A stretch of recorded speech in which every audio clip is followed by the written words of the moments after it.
swerte. Nakatapak pa. Tangin na niya.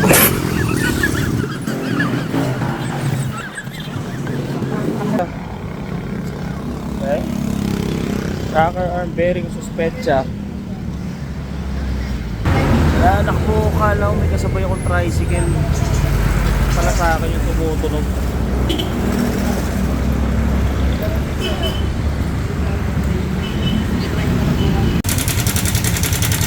Parang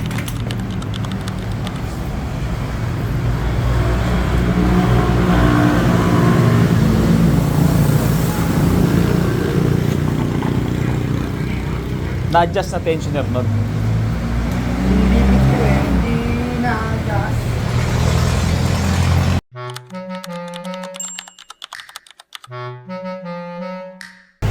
Makakalog na, no? So wala nang tension. Wala na yun. Alaglag na yung spring, oh. Alaglag na. Oo.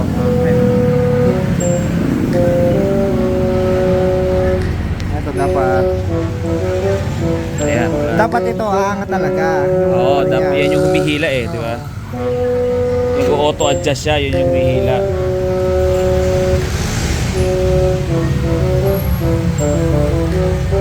Ayan, dapat aangat siya ng todo. Okay, ganyan siya. Eh, wala.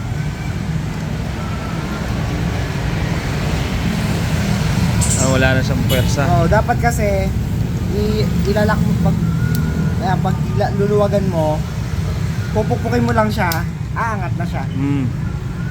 Hey boss. Ate lang. Sige. Teko, tingnan natin kung yun yung problema. Yan ang problema niya. Ito mga sir. Ito naging sira ng ating Sniper 155 tensioner. In-explain din naman ni sir ng mechanic kung paano nangyari. So, be aware sa mga sniper nyo. Mararamdaman din nyo yan na may problema na siya. Malagitik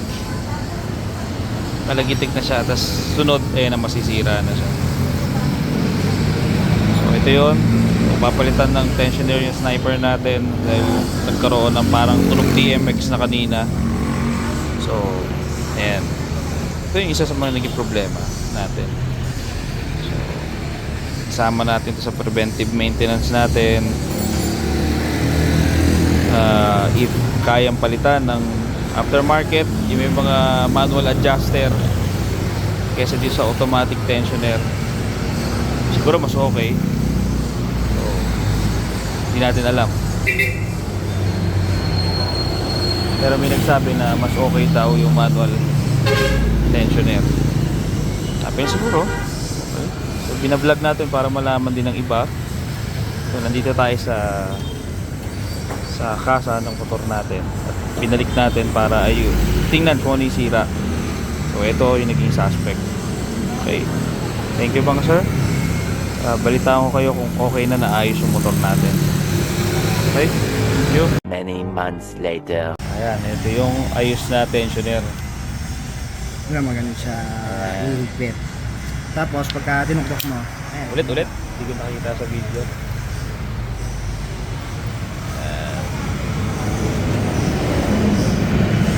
Tinuktok. Ayun, lumalabas. Ito isa sir, pag pinalo. Wala, sir. Hindi, ano yan. Hindi siya nabalik. Ayun, nakalubog na siya.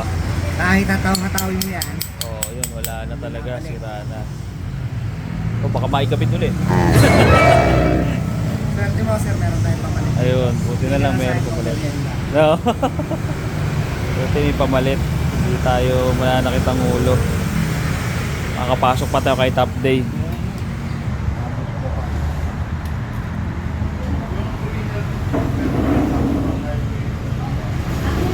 Pakita mo nga yung pre-helmet dyan.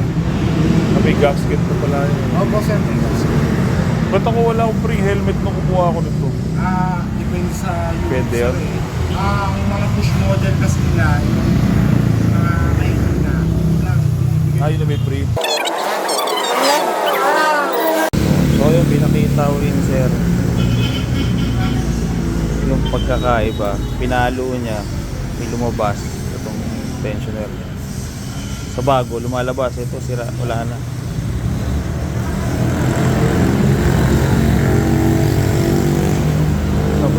baka mamaya may naapektuhan doon ibang pyesa.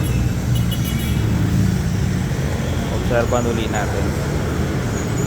So yan, okay. Be aware mga cyber users, maraming salamat sa inyo. Update ko kayo kung okay na yung motor natin. Thank you. Ayan.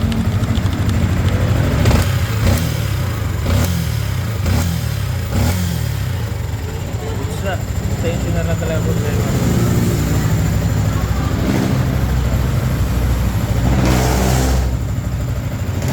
Talaga naging problema. Pero nakakatakot kanina, parang TMX na siya Oo, kanina. sir, parang naka-push rod ka no, na motor. Sabi ko nga, baka mamaya hindi makalas sa loob nito, hindi na ako makaalis sa maparescue pa ako. Tsaka pati sir, kung halimbawa na ganun nga, lumukso ang tensioner mo at nasira, Oo. maraming sisirain siyang pyesa. Oo, yun yan sinasabi ng mga kasama ko nga. Itatama ang iba.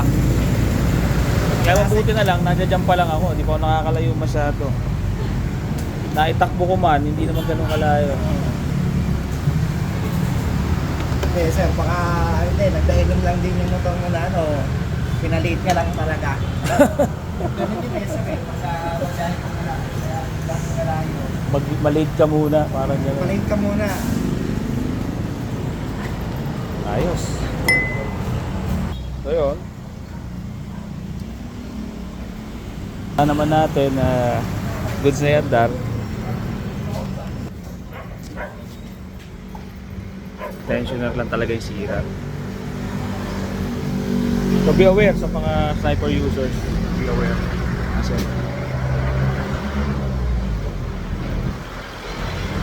be aware sa mga sniper users. So another learnings na naman to para sa atin. So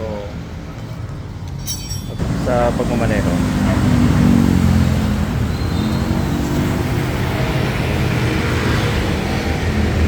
Thank you. Ayan.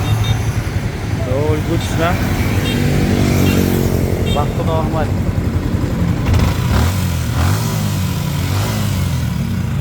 Back to normal. Bakbaka na ulit mga brothers. Thank you kay Sir Romel Pulido ng Super Bikes.